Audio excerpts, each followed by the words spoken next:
Joining us now, Aaron Rodgers, as you saw, who really is the root of all of Brian Urlacher's problems. I think why Brian is sitting here with us now. Aaron, how much better is it now that Brian's sitting here with us instead of standing across the line of scrimmage from you?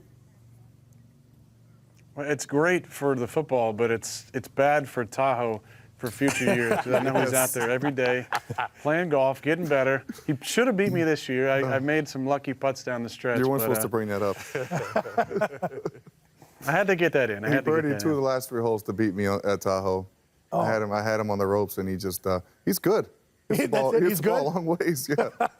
That's great commentary there. Aaron, I got to congratulate you. You tied an all-time Packer great last weekend, Matt Flynn, 480 yards passing. What was it like to tie a former Packer great, man?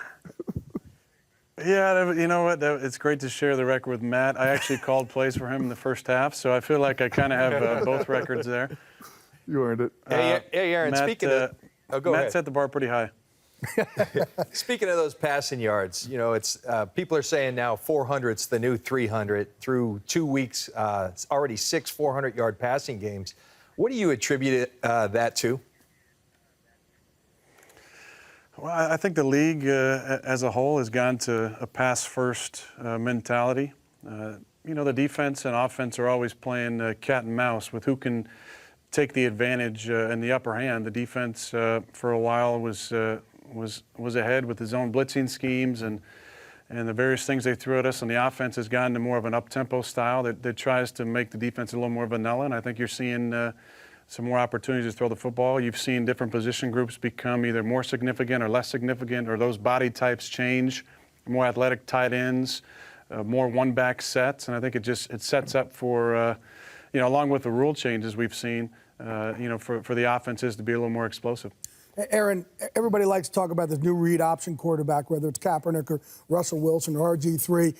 From your perspective, if you're starting a team, do you want to start it with one of these type of quarterbacks, or do you still say, hey, I would rather have the Peyton Manning, Tom Brady? I think you fall in the middle there with the way you move. Which type of quarterback is your QB du jour these days? Well, I play the quarterback position my way. You know, I've been able to use my legs to be effective and extend plays. Feel like I can throw from the pocket well. You know, but the game has changed. When I was a young player, you know, there weren't a lot of first-year starters playing in the league. It's really, you know, Ben Roethlisberger, what he did as a rookie was kind of unheard of. The success that he had, and now you're seeing these first-year guys come in and play at a Pro Bowl level. So I think the game has changed, starting at a low level from high school up to Division I. You know, you're seeing more wide-open offenses, quarterbacks with more responsibility at the line of scrimmage. So I think the guys are more ready to play than maybe I was when I was 21. You know, I think there's pros and cons to both styles of offense, and I'm happy with what we're running here. And you know, it's fun to watch some of those read option stuff, but I like to limit the number of hits I take, and the way we play, I think allows us to do that. The up tempo is a big deal now. Everyone's talking about it. Everyone's trying to do it. Do you do that mostly to undress the defense early and then get into a play you want to be in when the ball is snapped? Because you always get to the line of scrimmage with 20 seconds left on the clock, and then you do your cadence, you change the play. Is that the reason really to undress the defense, or are you doing it to try and get them tired and just see what they're doing? Well, I think both, Brian. I think that we're trying to push the tempo to get the defense to make a quick call and see how our call lines up, at least pre-snap, and then make sure we're getting into a positive play. I mean, for a long time, when I was a rookie, you know, we'd often say, hey, the defense is going to win sometimes. And I think the mentality has changed to where now we want to get into play where we feel really strongly it should be a positive outcome every time. And you can do that if you push the tempo and push the huddle. You see, you know, we had almost 50 plays last week.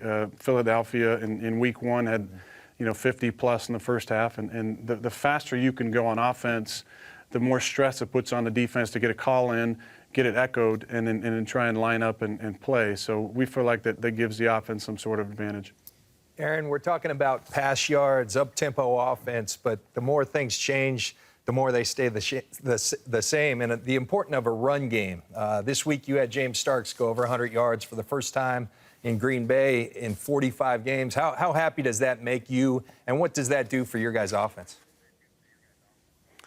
Well, it does a lot. I mean, we've been trying for 2.5 years to get a guy to go over 100 yards to give us some balance, and we've seen a lot of teams playing us very similar a lot of too high coverages, a lot of soft safeties, soft corners, keep everything in front of them, let their front seven stop the run and get after the passer. Chicago, when Brian was there, made a living doing that. We couldn't run the ball very effectively. When we come last week, they play a lot of one high. They're rolling down late, and we're able to get some good runs in there. Receivers obviously made some good blocks down the field, and James ran the ball really well. So the more we can have the run complement the pass, I think the better we're going to be, because our play action game is always a big part of what we're doing.